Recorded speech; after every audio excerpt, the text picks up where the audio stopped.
With less than 2 weeks to go, the federal election campaign is heating up. There are signs on lawns, ads are floating around online and over the airwaves, and leaders have been crisscrossing the country, making promises and trying to drum up support. So how are their messages landing in Saskatchewan?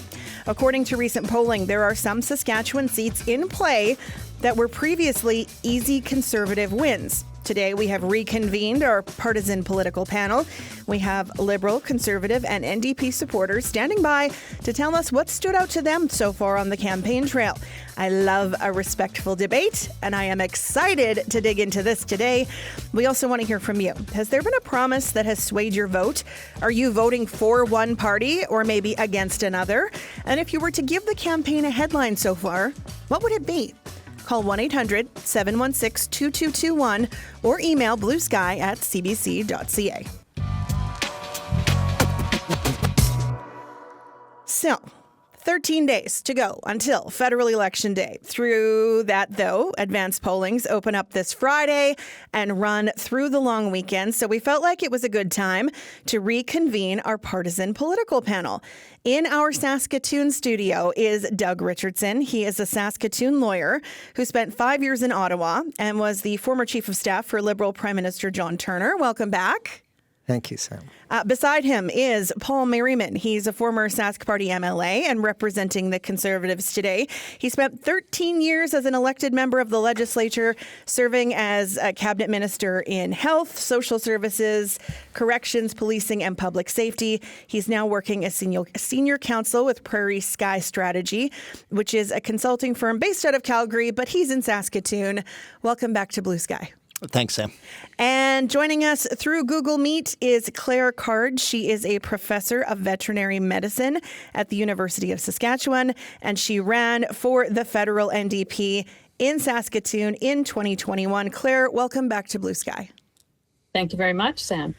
Before we get into the issues, I want to talk a little bit about the latest polling. A poll commissioned by the Saskatchewan Urban Municipalities Association, SUMA, they did an online survey of 747 Saskatchewan residents. It showed if an election was called today, 38% of the people in the province would vote for the Conservative Party of Canada. 25% said they'd vote for the Liberal Party of Canada. 11% said they'd vote for the NDP. And a surprising 20% of people say they are still undecided. What do these polling numbers say to you? Paul, I want to start with you. Just as we're in a province where the Liberal Party was all but decimated. So to see that they're polling at all for some people might be surprising. Well, with polls, you always have to consider where it's coming from. When you have the urban perspective of SUMA, which represents all of the urban areas of villages, towns, cities, you're going to have a different perspective of what's happening versus the rural. And as you see the makeup of the seats in Saskatchewan, there is a large rural component to almost all of the seats. So I think those numbers might be a little bit skewed, and taking a snapshot in time versus the aggregate of polls across the board is always a better way of doing it. The Conservatives, I think, are very solid in their specific constituencies, but there are a couple that are in play. The North constituency is always in play. It's kind of a coin toss. It could go one of three different ways, and it has in the past. But I think that one snapshot poll from the urban municipalities might not be reflective of everything that's happening in our province. But we do see that the polls are continuously moving on a daily basis, either up a couple of points or down a couple of points. Doug, what do you make of the numbers? Well, it's encouraging. Liberals have won with somewhere between 28 and 30% of the vote at this 25% level. Whether that's enough, it's always challenging in this province with 14 Conservative MPs. Some of them, or many of them, running again, so the incumbency helps. But I think we will want to wait and see as we get through the debates and see about policy announcements here in the province. Probably we'll come back to that a bit as our morning goes here, or afternoon goes. Mm-hmm. Claire, the numbers for the NDP are not great across the country right now. What do you make of that? Well, certainly you can see that the numbers are moving in the direction that some of the NDP vote appears to be going towards Liberal support. Here locally, I would say that the NDP support is pretty firm, but the people that are not party members that are progressive, so this would be red Tories, small C conservatives, folks that usually support the NDP are still a bit undecided. When I see voters looking at the numbers, like in West, where West was 2,000 votes out of it with the Conservatives last time, those people are probably going to vote strategically in favor of the NDP. But people are listening, and I agree there will be probably some movement between now and the election day. I'm glad we have people in Saskatoon because it is shaping up to be an interesting race. Rubicon Strategy said if the polling holds, the Liberals would have a fighting chance in Saskatoon West and Saskatoon University. Last Wednesday, April 9th, Mark Carney and Jagmeet Singh made stops in Saskatoon. I'm wondering how significant this is. Claire, I'll start with you. Well, I think you can see the leaders are coming here because those particular seats are at play. The Conservatives moved their office out of the core, where a lot of people are concerned about the problems in West and housing and mental health, et cetera, up to the airport. They don't seem to be very engaged with the community. And so I think the messaging to some of the local people who really, business owners who want these things addressed, homeowners like you heard Lynette, Boris, people in apartments who have these concerns, they want to see some movement on that, and they haven't gotten that from the Conservatives. So they're considering which way to go with their vote. I think there's, potential that these ridings will split three ways and change. So I don't believe the Conservative votes is particularly safe in these seats at all. Doug? I agree. A discussion of Saskatoon is very relevant.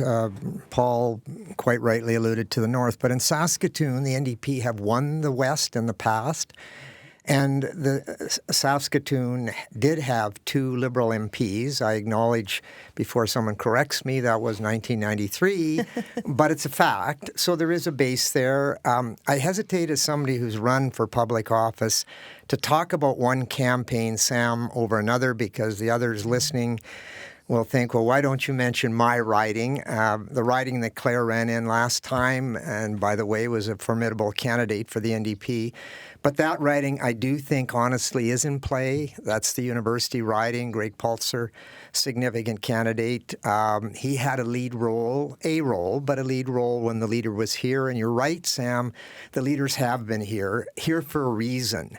They have identified an opportunity for a bit of a breakthrough and trying to build a base beyond the Lakehead and into BC. The leader was here, had well over 1,000 people on Friday. Chrystia Freeland is coming and Minister Wilkinson is coming again. So a pretty clear signal that the federal party is taking this campaign serious here in Saskatchewan. I'm wondering, though, Paul, the leader of the Conservatives, Pierre Poilievre, hasn't stopped in Saskatchewan yet. Do you think that he's taking his base here for granted, knowing that he needs to make up seats out east? I don't think he's taking anything for granted. I don't think any leader takes anything for granted until the polls actually close. What I would say is I think people in Saskatchewan, especially in the cities, have a very good remembering of what happened with the Liberal Party, that there was a lot of challenges between the provincial government and the federal government on many policies. I don't think that the Liberal support is as strong in those areas as it appears to be right now. And yes, both leaders did come from the Liberals and the NDP. Glad to see that they got a good reception. I'm glad to see that they were, for the most part, respected by everybody, and I think that's critically important. But I think the Conservatives are fairly safe in Saskatchewan with those. I disagree with Claire as the location of the campaign office. I don't think that that's a critical component. I think it's more important of who's out on the doors, how often they're out on the doors, and what they're hearing on the doors and what they can pivot their message to be able to answer the questions that people are asking, not just in the core area, but all across the city and all across the province. I know there was a Claire, go ahead. Sorry, it's the MP's office is by the airport. They moved the MP's office from the core up to the airport. Not so much the campaign office, but where the MP is actually located is quite away from where the problems and the people are. Okay. Paul, there was a big Edmonton area rally right after Mr. Singh and Mr. Carney were in Saskatchewan. Poilievre said Edmonton's big rally was proof that people want change. I know people from Saskatchewan here traveled for that. Is that enough for the prairies, do you think, as we have 13 days left? Well, I don't know what any of the leaders' schedules is for the next couple of weeks. In saying that, I knew some people that were at the Edmonton rally, and it was overflowing. They were out into the parking lot. And if you look not just at what has happened in the since the writ has dropped, but the rallies that have happened before that, in the year or so coming up to that, Mr. Carney or Prime Minister Carney didn't have that opportunity to do those rallies. Mr. Poilievre did, as well as Mr. Singh did, and there was significant groundswell of support from those areas. But if you look at the rallies for the Conservatives, it has been very consistent of a lot of people showing up. A lot of people that didn't go to rallies typically are showing up. And I think that's important because it demonstrates that the Conservative base is very solid. We saw the movement from the NDP into the Liberals. Lots of votes have gone. I don't think that the NDP is actually as low as the pollsters are predicting. I think when people get in there, they're going to mark their X on the NDP, and they're going to pull that. Usually when votes go in really quickly into a political party, sometimes they evaporate in the last 2 weeks. And I think the two debates coming up this week are going to be critical in signaling where each party is going to go for the last home stretch. Sam, can I pick up on something that I think is relevant for all three of us that Paul said a moment ago? And I think it's one of the challenges for the Liberal Party and probably the NDP, and that is the ongoing disputes between Ottawa and Regina.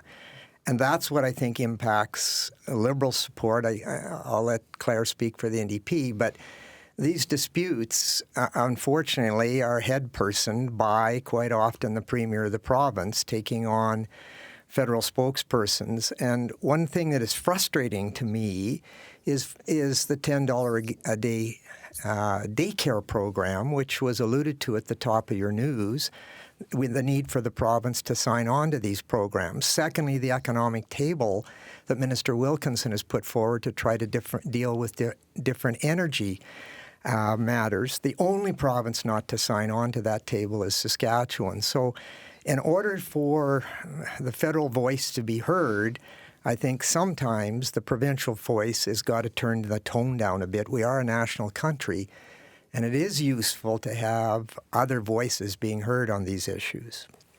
Claire, did you want to speak about the NDP and that relationship?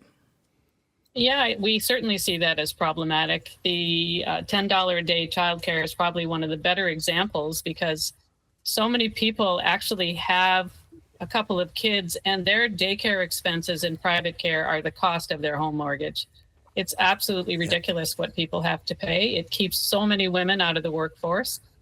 People who want to be working, it just can't square the math with this. And the way that they have structured the daycare right now, we hear it all the time from the people that I work with about how difficult it is. Even the hours they are open for people aren't very friendly based on the rules. So fighting with Ottawa over things like this or not getting together on commonalities on climate have been big problems, I think, for us as a province. So we get much farther when we work together. If I could, fighting Sam? like this. Yeah, I was hoping that you would chime in. Obviously, you're not an elected MLA anymore, but you spent a lot of time in government, Paul, so go ahead. Yeah, and I've negotiated these agreements, and I think it's clear that the government is negotiating in good faith. They're at the top of the hour. The news is they want a better deal, but they want to sign right now. So in order to get a better deal, you have to negotiate. And I think the viewers and the listeners need to be aware this agreement doesn't expire until next year. I think the Liberals and the NDP are making it a campaign issue, but it's not really a campaign issue right at this moment in time. As I've been told, the agreement doesn't expire until next year. So the rallies that are being held at the legislature are important important, but there is a long time to be able to negotiate this out. Just because other provinces signed on right away doesn't mean that we shouldn't be looking at what is the best deal for Saskatchewan, not for Prince Edward Island or Quebec, Ontario. And again, that agreement doesn't expire for a year. Do we have to start working on it? Absolutely. But does it need to be signed right now? I don't think it needs to be signed right at this particular moment, just because there's another year on the agreement. So I do know it's hard though, Paul, when you go to the bank and you say, look, I have this uncertainty. So Yeah, for we people who are have- trying to provide, security for it takes a year sometimes to get your child into daycare. I've got family members with young children who experience these wait lists. This expense is very real for families and very hurtful for them. Not having security is very problematic, and we need regulated spaces. We don't want people who are turning on the TV for kids who have special needs. We need people that are professionals looking after our future with our children. And that's something that is being pushed back against. They don't want regulated spaces. And I think the point that's relevant, and frankly, I'm not being patronizing, Paul, if you were still there, I think these things would get done. But I think they've got ministers. When Saskatchewan is the only province not to sign on to these two significant, and the economic table has to do with everything from oil and gas to nuclear to green technology. Why are we the only two provinces? But the point I'm trying to get at is the railing at the government of Canada for initiatives. Like, it'll be interesting to see how pharmacare and dental care gets rolled out. You know about dental care, of course, but pharmacare gets rolled out when the spokesperson for the provincial government is railing against Ottawa, as they often are. Well, I guess, again, in knowing specifics about the pharmacare and that, as this was a file that I was heavily involved in, right, we always have to make sure that it's complementing our existing services, because a lot of our services that are out there right now with pharmacare and dental care, we don't know the exact details of what these two are coming from the federal government, and it might be underneath what we're doing, that we might actually detract from services, because not every province deals with dentists and pharmacy in the same ways. They have different drugs on the formulary. They have different procedures. And in saying that, we want to make sure that it is understood that these are critically important. And I think the government is negotiating at that. And I understand what Mr. Richardson is saying, that, yes, the government does push back on the federal government a lot. But I think it goes both ways. I think the federal government has pushed into our areas a few times, and that's the job of the Premier and the government, is to be able to represent their province in the best way forward. But it's going to be a challenge, and I agree with Mr. Richardson that the provincial politics should probably be pulled out of this and just talk about the policies that are happening with the federal government and how that is going to impact you on a daily basis. We just saw the carbon tax come off, and everybody dropped their gas prices by 20 cents. That's significant. That's something that the Liberal Party campaigned on.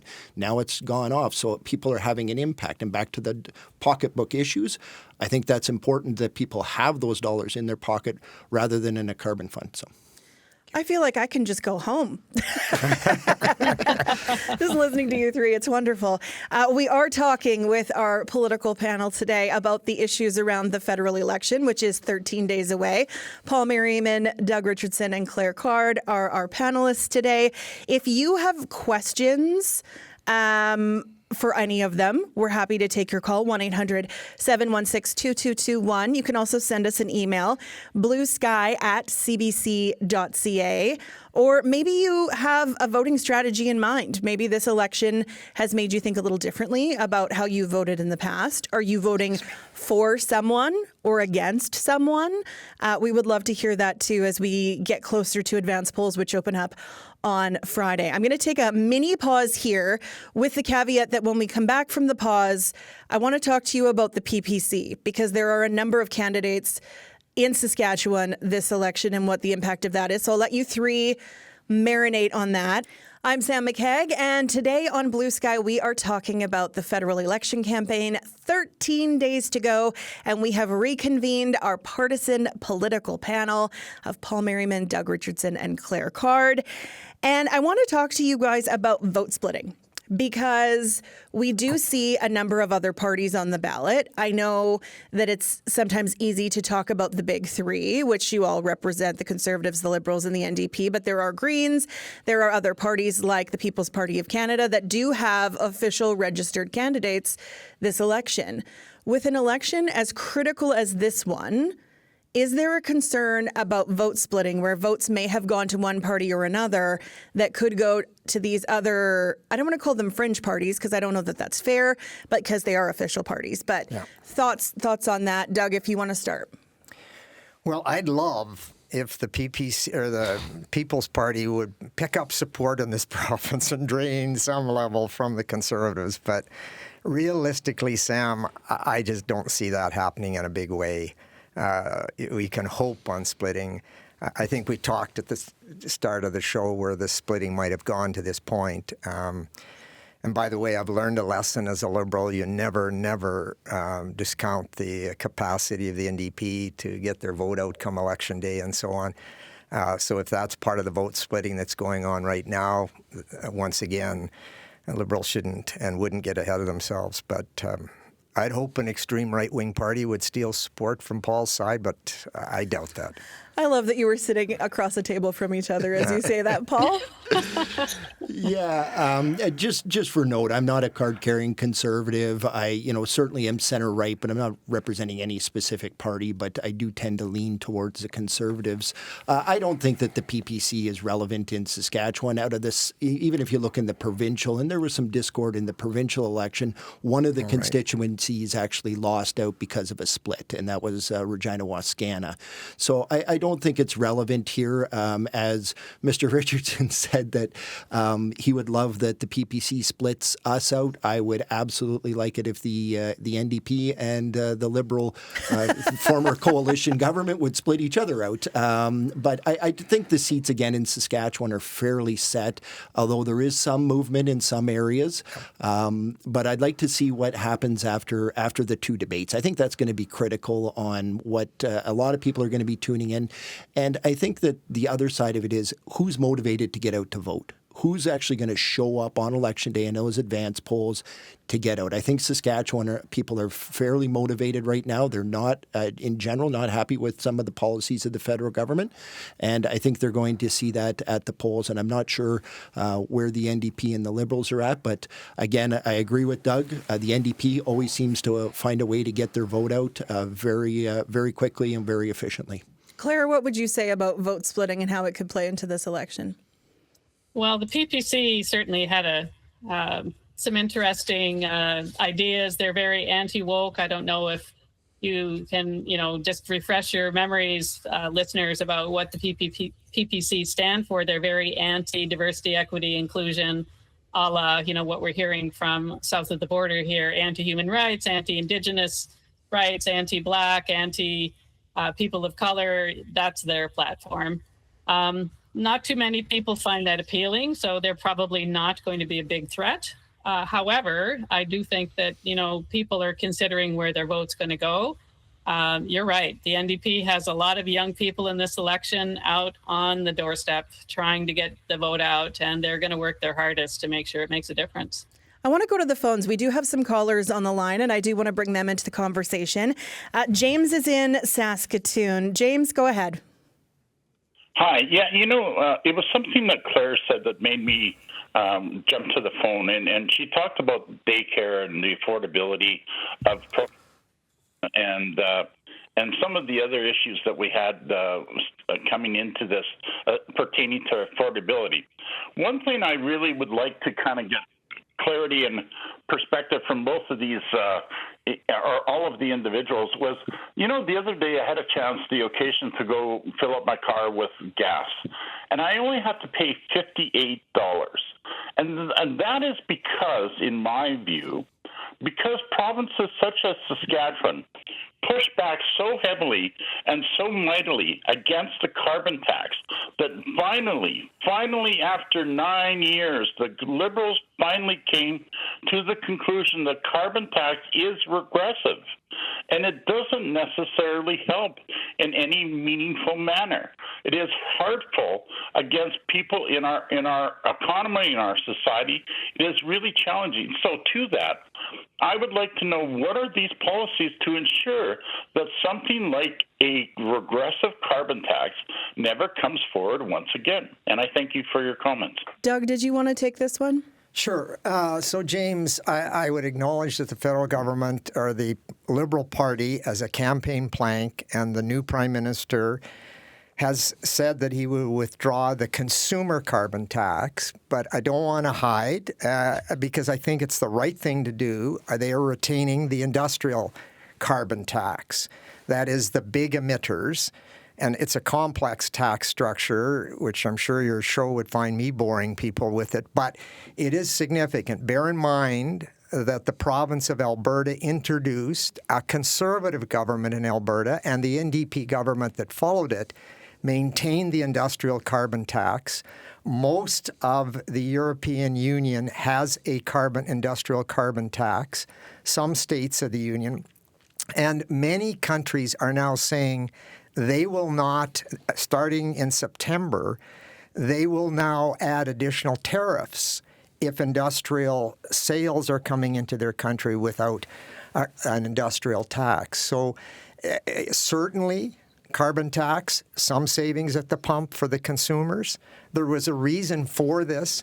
And by the way, it's interesting that Mr. Manning has injected himself into this campaign on the whole question of Western succession, which I wished he hadn't.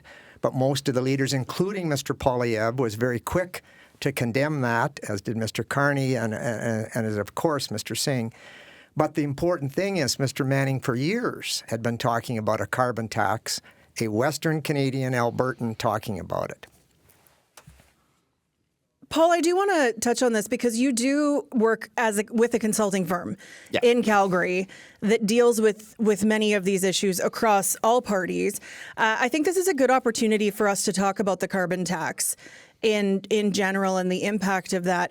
When it comes to how people are coming to you for advice across party lines, what kind of conversations are you having about the carbon tax, particularly in Alberta, which between Alberta and Saskatchewan really are kind of leading the conversation on that?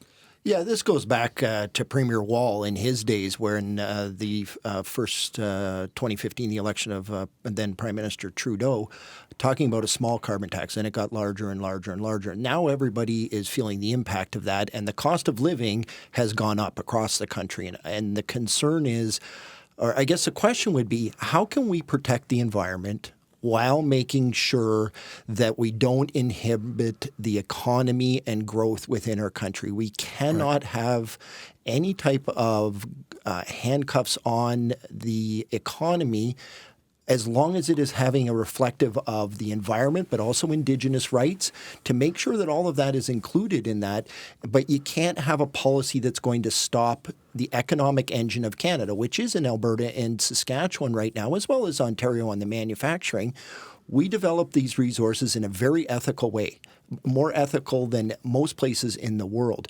And then we export our resources. And when that is not allowed to happen, that slows down the whole country. All of those transfer payments that go to the east and to the provinces that are having some challenges would have to stop. This carbon tax was going to kill us. And I think Prime Minister Carney saw that, or he saw the political advantage of making sure that it was stopped. On the industrial side of things, I think they have to work with the heavy emitters to make sure that they are allowing them to have an opportunity to grow their business, but also doing it in an environmentally ethical way. Claire, I feel like you've been taking notes through all of this, so I'd love to let you I can see you looking down and writing, so I would love to let you respond. Obviously, I have some strong feelings about this. I certainly understand the pocketbook issues. I do believe the federal government was quite tone deaf about people being very unhappy with this carbon tax. They were getting some money back as rebate checks, but they just simply did not like being short of cash. I get it. It should have been adjusted a long time ago.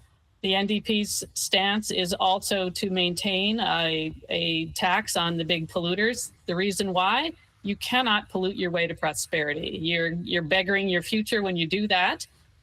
People understand that Fort Mac, Jasper, Lytton, BC, those arose from climate change, a real, serious, and ongoing crisis, and that we need to make meaningful action.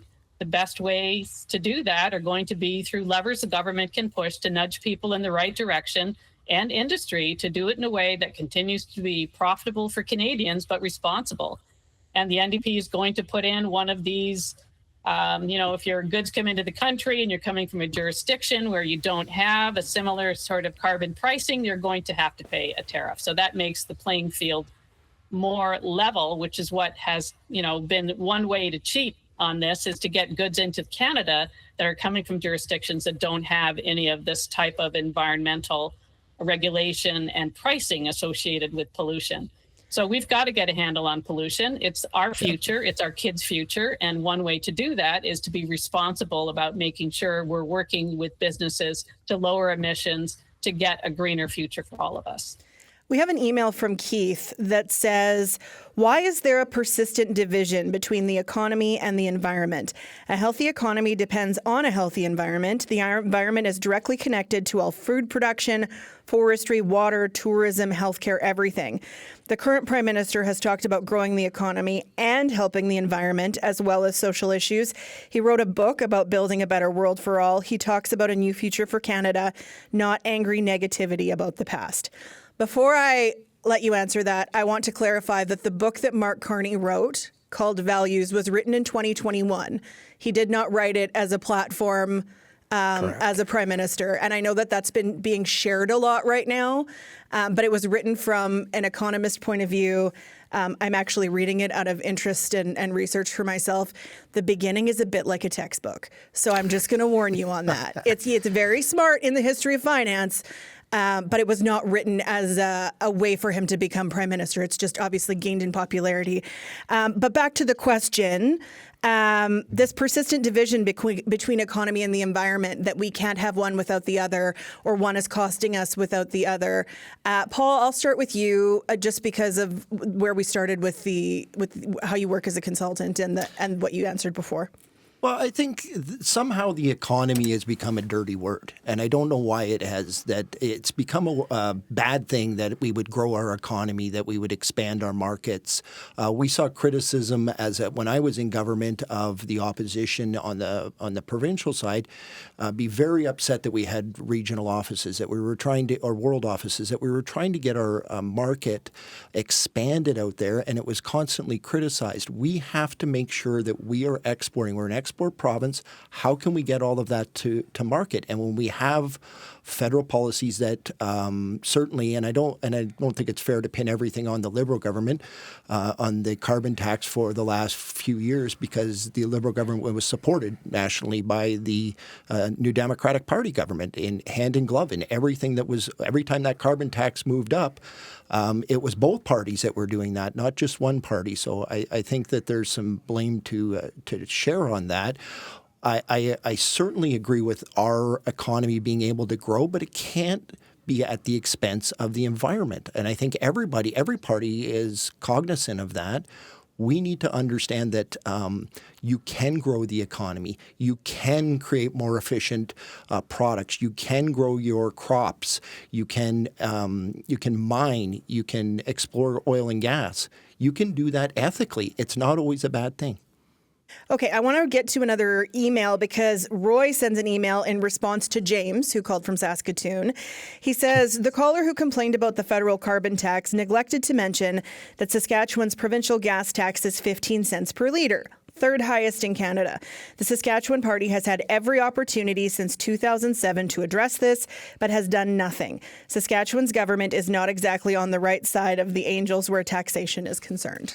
Well, I would just... And they tax electric vehicles, right? They say that because electric vehicles drive on roads, that the electric vehicle owners have to have additional taxes levied on them as basically a disincentive for buying an electric vehicle. I love the big smile that followed that from all three of you. Paul, I'll let you respond. Well, I, on the electric vehicles, yes, they are using the roads just like everybody. And the 15-cent tax, which other provinces decided to eliminate temporarily, that goes right towards our highways budget, which we're all on, which is a safety issue and not just that, millions and millions of dollars more go into the highway budget to maintain that. So that money isn't going into general revenue, and I disagree with the email. That's not going into general revenue. That's going specifically into the highways, and it's critically important. If if you remove that, then I guess we need to know which highways the provincial government shouldn't be working on this year, because it is critical for our infrastructure and, again, getting our product to market. Ooh, Can I just pick up? That was a spicy answer at the end there, Paul. Yeah, go ahead, Doug. And I won't veer into the provincial federal issue on highways. But let's go back to something you've raised. And you asked the question, can the environment and economic uptake not work together? I really like what Claire said about the environment. I don't think Paul would disagree with it. But that's where the values book, the book by Mr. Carney, is significant. Because he's developed, he understands, he's worked through a resume that it's taken to a number of spots in the world. He brings a skill set that, quite frankly, is badly needed in this world. And early on at the start of the show, you talked about the key issue in this campaign, and we haven't touched just yet. And I'd like to, the liberty, Sam, of going there. The key issue. Go ahead, Doug. But it's summed up in one word, and I think all three of us would agree. And it's not, frankly, the campaign that I'm sure any of us were certain was going to unfold. But it's Trump. It's the impact of the President of the United States on the life and times of a wonderful province 100%. that exports all over the world. So, yes, the environmental issues, and that's what worries me, where the President of the United States is going on the environment. Yes, what worries me is where he's going on oil and gas, because he's talking about dig. How does that impact the oil and gas industry in Saskatchewan? It's not insignificant. It's very significant. How it impacts on the nuclear industry, potash and so on. So I'm glad you mentioned the book. I haven't read it. I don't want to mislead your audience. It is a significant treatise, and I think it's important. And I think it was very fair of you to acknowledge it wasn't written as a campaign document. But it does emphasize the skill set of this man and this individual that's now leading the Liberal Party, who I would submit to you, and I'll end on this, brings a different approach to this than Prime Minister Trudeau did. He has a greater interest in the economy, a greater understanding of how the economy and the environment work together. I want to talk to you about the career experience of the leaders in a minute, because I think that's interesting. But touching on Donald Trump, would the three of you agree that in a time where Justin Trudeau may have been the most unliked politician in Canada, that Donald Trump managed to replace him as that? Definitely. Yeah. I would He's agree. anti-human rights. Is that what truly shifted this election campaign? Is that change in tone and the change and the tempered? I mean, there was a lot of anger directed at then Prime Minister Trudeau, but when Trump got in, did that change the tone, and is that what has made this entire election so much more interesting? Yes, I in would agree part, with if I that. could say, in part because Canadians woke up and found their inherent nationalism and their love for the country and respect for the country, which is gratifying. And as much as I'm upset with the Premier of our province from time to time, I would say the Premiers in Canada have done a good job of energizing our country to work together with the federal government on this one issue. So yes to your question, and yes to the importance of what's happened here. Just as ordinary Canadians, we've changed our shopping patterns, which is sort of Absolutely. nice. Yep. Okay, let's People looking at every label at the grocery store. Let's talk about experience, because this is going to come to play, I think, in the debate. As we see this week, Mark Carney is not a career politician. Yes, he's been in a lot of big meetings with a lot of important people, but politics is also a game. And there's a bit of a show to it, and that comes out in a debate. And to use the term dunking on people, it can go really badly if you get in your head and get in your own way. And he is going to be going against two people who have a lot of debate and political experience. I'm wondering, each of you just wanting to speak about the parties that you're kind of being a pundit for today, how you think the leaders' experience is going to help them over the next 13 days with their back catalog of what they know about politics and elections. I'll start with you, Claire. Well, Jagmeet is very good, I think, both in French in debate and in English. He has a great deal of confidence and a good sense of humor, which is very helpful in a debate. He also comes from a bit of a hard-scrabble background. His family had some struggles in the childhood of himself and his brother, and he had his brother live with him and tell some rather entertaining stories about eating pierogies from someone who was kind enough to feed the both of them. Because, his life wasn't linear. It wasn't a silver spoon life. And I think he understands that when people talk about pocketbook issues, what that looks like for a family. And he can bring that authenticity, I think, to the debate. He's a very intelligent man, has legal training, has been against a lot of very well-known, politicians. So I think we're going to see he does well in the debate. Paul, what about Pierre Poilievre? How is he's a career politician. Yeah, I as being an elected person, there's some nuances to being a politician, and usually you learn those by making mistakes, and you kind of craft yourself. And okay, I won't do that again. Made a huge mistake. That was a challenge. Or you have senior politicians that can hone your skills a little bit more. Obviously, Mr. Singh has that. He's participated in debates on this level before. Mr. Poilievre hasn't, but I think if you see how he handles himself, he's very confident in how he speaks. He's very knowledgeable, very intelligent person. And Mr. Carney has to be able to jump into this world, and it's a challenge. It really is. But his intelligence is certainly there, and it's just a matter of whether you can communicate that in an effective way that people understand it versus. I always thought it's talking, with people versus talking at people. And I think all three of them need to be able to do that effectively to be able to secure their vote. Do you see any obvious weaknesses among the three? Well, Mr. Singh's been there before, so I don't see any obvious weaknesses other than he's low in the polls right now. Mr. Carney hasn't done this before. And I think it's going to be a challenge, especially in French, which we've seen a couple of missteps in French. And I'm certainly not French. My wife is. She understands it much better. And she said some of the missteps the Quebecers get very upset about. And Mr. Poilievre has not done this on a big debate like this. But I think he's certainly up to the task. We've seen him in committees where he is very, very effective and very quick on his feet, as well as in question period. But there is some nuances to do that. So I would say, if anything, it advantages Mr. Singh and Mr. Poilievre because they just have more experience in this, and Mr. Carney needs to be able to get that experience.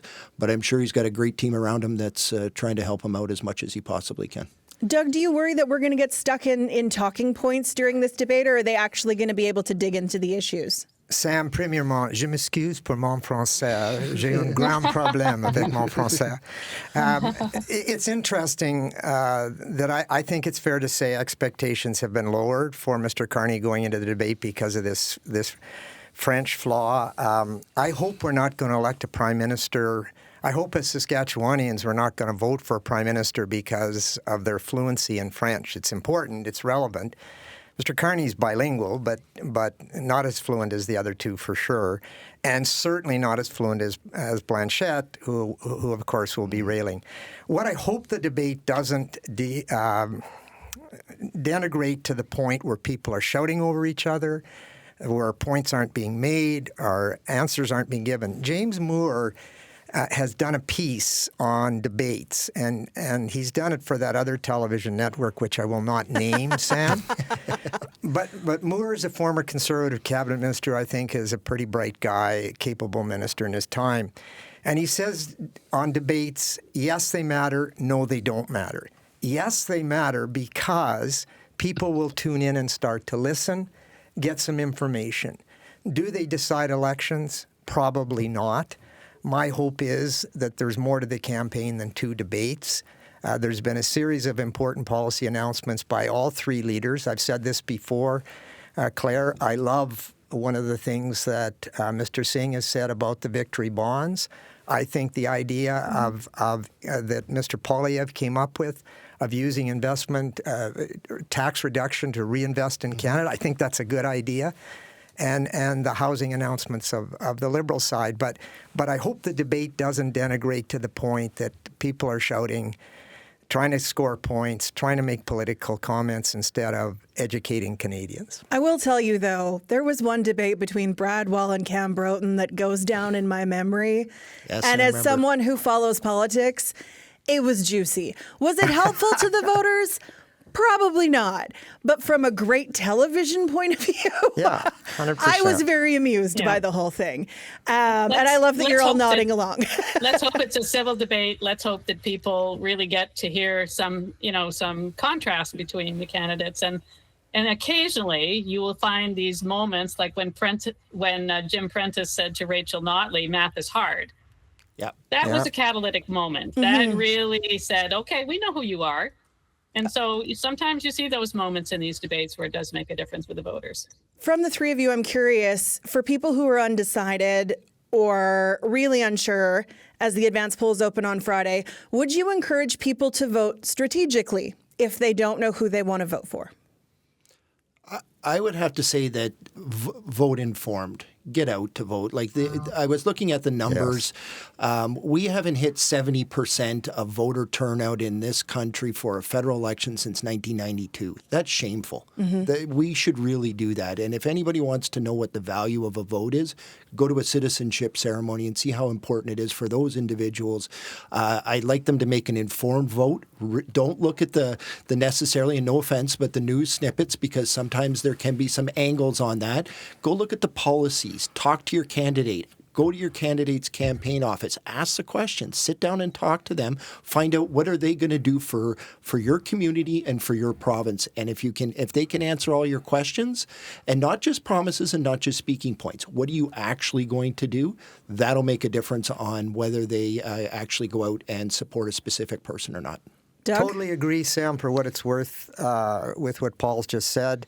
The only thing I would add to this is find a useful, long-time, trusted source. Social media is a killer for poor politicians are trying hard to get a message out there, and they have to deal with social media. But I think Paul summed it up. Take some time. The electorate needs to take some time. The last time we got to the 78 or 79% level was the two majorities of Mr. Diefenbaker and Mr. Mulroney. Obviously, people were motivated to vote. And it's a shame the way, I think in 21, Paul, we'd slipped to as low as 62%. Correct. So that's not healthy for the country. Claire, final thoughts to you. Well, here in the city of Saskatoon, University and what used to be the Grasswood, which is now South, have good voter turnout, over 70%. It's West where we struggle. People really need to have their voice heard. They need to do some fact checking. They need to look at the voting records. There's a lot of promises being made, and let's look at the voting records of the people you're voting for. What are they doing actually in your local community if they're an incumbent? Are you happy with that? Do you want change? I think there's a lot of, critical thinking that needs to happen. I hope everybody votes, especially the young people. A big shout out to the young people. You don't even have to register advance, folks. Just show up with some ID, proof of ID, identity, proof of where you live, and that's all you need to do. You can walk in and vote. So don't make it scary. Let's get everybody out there. It's really great. And I think that when you voted in your first election, it makes you feel like you've done something. So I hope people feel like they're contributing in a time that Canada really is more patriotic. The three of you, this has been wonderful. Again, thank you so much for sharing your time and your expertise with us. Today we had Doug Richardson, Claire Card, and Paul Merriman as our political pundits. On Thursday, we're shining a spotlight on the north of our province. The riding of Desnithe, Missinippi Churchill River is projected to be a close race. We'll be joined by the NDP Liberal and Conservative candidates. If you live in that riding, get your questions in now. You can email us bluesky@cbc.ca.